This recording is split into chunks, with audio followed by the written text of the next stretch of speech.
Property surfing at, where are we? Plantation Rise Drive today. Different view here. We're coming at the back of the property.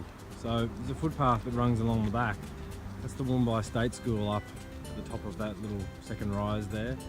And then around the other way, there's a footpath that runs down to the main town of Woombai. A really nice little spot. And not only have we got our first level floor in, but we're starting to get our frames and starting to take some shape. Let's go for a bit of a walk through site. So I've spun around. I'm now standing at the front of the site. You can see on my right here, house number 1, and then further up the back, house number 2. You can really start to see how we've orientated them differently to take advantage of the view. I'm standing down at driveway level. Got a really nice look. And I'll take some footage when we're up on the veranda. See over these roofs. It's come together pretty well. House next door, which started after us, has made good progress. They actually got in front of us for a while, but I think we've overtaken. Look, officially there's no race, but who doesn't like a competition? I'm really liking how these have come together. I'm pretty happy. That veranda is going to be a great spot. Let's go and have a look. So we're at the entrance to house 1. You can see some hardwood posts here. Make a bit of a feature of the entry, and over here is a double garage. So I've got a huge big slab underneath the home. So no stairs here, so I can't walk up the entry today. Next time we're here though, I'd say they'll be in. So we'll walk around the back and have a look up on the slab on the top. There's a laundry at the back of the double garage.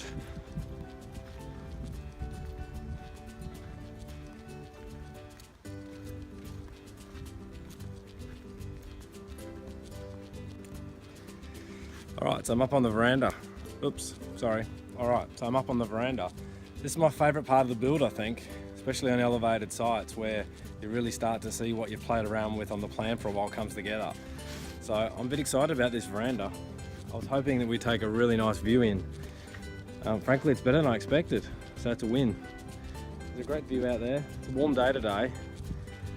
I guess it must be 36 or 37 degrees, but there's a really nice breeze here, so I'm pretty stoked. Now, looking around the house, because there's no trusses on yet, you get a bit of an idea of the size of the home and don't get all the shadowing that you get from the trusses before the roof goes on. So this is the kitchen over in the backhand corner, dining room here, and then I'm standing in the lounge room that of course flows out to the deck. Then over in the right corner is the second bedroom. There's a study area here, then the bathroom is behind there, and the ensuite. One of the things we try and do when we're on site, particularly at this stage, is look for things that we didn't see on the plan, so particularly views, but also things that we put together and you get on site and you go, no, that's not going to work. So window in the wrong spot, robes in the wrong spot, and here's an example. So you can see over here that there's a large, really long row, which makes sense to have it outside the ensuite, and it's kind of tucked over in the corner. But now that we've built the house, something that we've missed is that have a look at this picture window. So there's an amazing window and an amazing view out of this main bedroom. So what we're going to do is we're going to move this row here, we're going to move it over to the other end, which is up against the wall where the deck is on the outside, so that then we can have a main bed in this location. So basically you wake up looking at this view. So that's one of the things that you get to site during construction, with permission with the builder of course. Make sure you wear your safety shoes. Yeah, it's okay, it's a Saturday, they'll be cool, I promise. We'll edit it if they're not, it's all good. But seriously, get on site and have a look around the home while they're being constructed. It's amazing the kind of things that you can see, and then you get the potential for change. Let's go and have a look at home number 2, see what I stuffed up there. This is bedroom 3.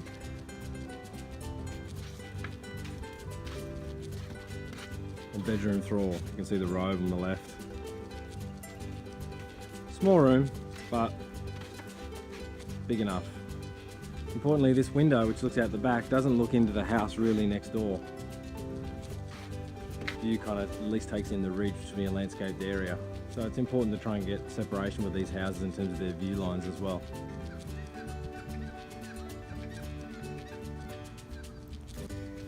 So I'm just down at the back of house 1. I just wanted to show you something. that is important to consider when you're building against a slope or into a hill, as they would say.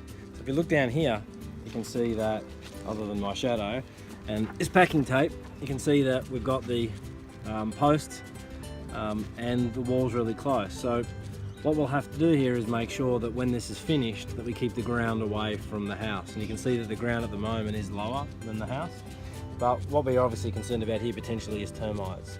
So getting this area right is really important, so that from a long-term perspective, we make sure that not only don't we have any fill sliding down the hill and up against the house causing rot issues, but potential for termites. So it's something to keep an eye on.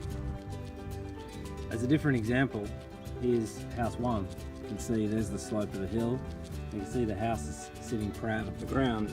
This is, I guess, what you'd say the closest point to the ground.